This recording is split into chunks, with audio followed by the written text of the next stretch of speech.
सच्चे संतों के मिलने से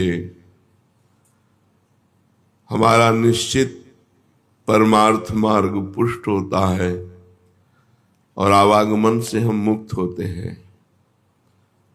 पर यदि हमें सच्चे संत ना मिले तो क्या उपाय है कि हमारा मार्ग पुष्ट हो?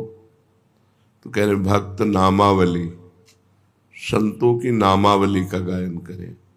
जैसे अपने यहाँ नामावली का गायन होता है, इससे संतों की कृपा प्राप्त होती है। सिद्ध संतों का स्मरण, उनका नाम, हरि को निज यस ते अधिक, भक्तन यस पर प्यार, याते ये माला रची करि ध्रुव कंठ सिंगार। भक्तन की नामावली जो करी है चितलाए, ताके भक्ति बढ़े घनी अरु हरि होए सहाय। अजहु सोच विचार के गहि भक्तन पद ओट, हरि कृपालु सब पाछली क्षम है तेरी खोट। आज भी सोच विचार लो कि तुम्हारे में क्या सामर्थ्य है। यदि भक्तों का चरण आश्रय ले लिया तो भगवान तुम्हारी सारी गलतियां माफ कर देंगे और आपकी भक्ति घनीभूत हो जाएगी। काम क्रोध आदि का प्रवेश नहीं होगा भक्ति में, यदि रोज भक्त नामावली का गायन स्मरण पूर्वक किया जाए। मन कहीं और ऐसे गा नहीं, ध्यान पूर्वक एक एक भक्त का स्मरण करते हुए यदि भक्त नामावली का गान हो तो सच्चे संतों के मिलन जैसा ही कार्य वो कर देंगे। आजकल लोग प्रायः संत महात्माओं की निंदा करते हैं। इसका कारण क्या है? जो विषयासक्त हैं, जो कामनाग्रस्त हैं, जो अज्ञान विमोहित हैं, वो अपनी मंद बुद्धि की कसौटी पर संतों को कसा करते हैं। उनकी मंद बुद्धि होती है तो अपनी बुद्धि के अनुसार वो संतों और महापुरुषों को पहचानने के लिए सामर्थ्य है नहीं, इसलिए वो बाहरी बातों को लेकर के संत महात्माओं पर दोषारोपण करने लगते हैं और उनकी निंदा करते हैं और अश्रद्धा करके अपना पतन कर लेते हैं। जहां किसी संत महापुरुष की निंदा हुई तो अश्रद्धा हुई, तहाँ हमारा पतन हो जाता है। संतों को पहचानने के लिए परम पवित्र निरहंकार रहित भगवत बुद्धि चाहिए। वो भगवत बुद्धि जब हो जाएगी तो खुद आप संत हो गए तो सब आपको संत नजर आएंगे। जब तक खुद संत नहीं हुए तब तक संत को पहचानना बहुत कठिन है।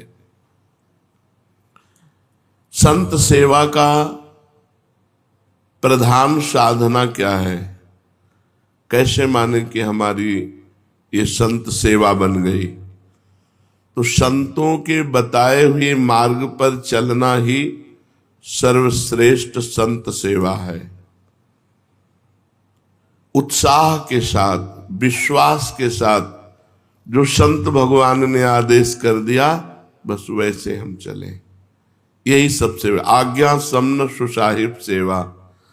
अगर हम अपने गुरुजनों की, संत महापुरुषों की आज्ञा का पालन करते हैं तो हमारी संत सेवा हो रही है।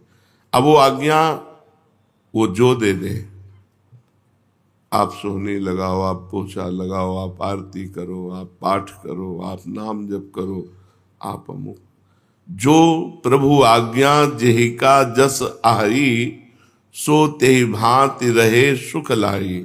स्वामी की जैसी आज्ञा हो उसमें ननुनच न करते हुए उनकी आज्ञा का पालन करने से ही भगवत प्राप्ति हो जाएगी, संत सेवा बन जाएगी, उनकी आज्ञा का पालन करना।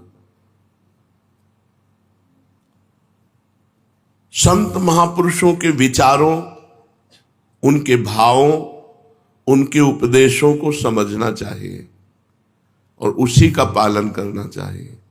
वो जो विचार अपने प्रकट करते हैं, भाव प्रकट करते हैं, उपदेश देते हैं, उसका पालन करना सबसे बड़ी सेवा है। अगर ये सेवा नहीं हो रही तो भोजन दे दिया, वस्त्र दे दिया, और भी, ये कोई खास सेवा नहीं। उनकी आज्ञा का उल्लंघन कर दिया और उनको रबड़ी पवा रहे हो, तो सच्चे संतों को ये अच्छा नहीं लगेगा। आप कुछ और नहीं कर रहे, बस उनकी जो आज्ञा है उसी आज्ञा पे चल रहे हैं, इतने में ही वो प्रसन्न हो जाएंगे। क्या सच्चे संत में श्रद्धा होने पर ही उनके संपर्क से लाभ होगा? पहली बात तो सच्चे संत का मिलना बड़ा दुर्लभ है। गीता में भगवान कहते हैं वासुदेवा सर्वमिति सा महात्मा सुदुर्लभा। जो पूरे जगत में भगवान वासुदेव को देख रहा है वो महात्मा बड़ा दुर्लभ है। अब बड़ी खींचतानी समाज में चलती है।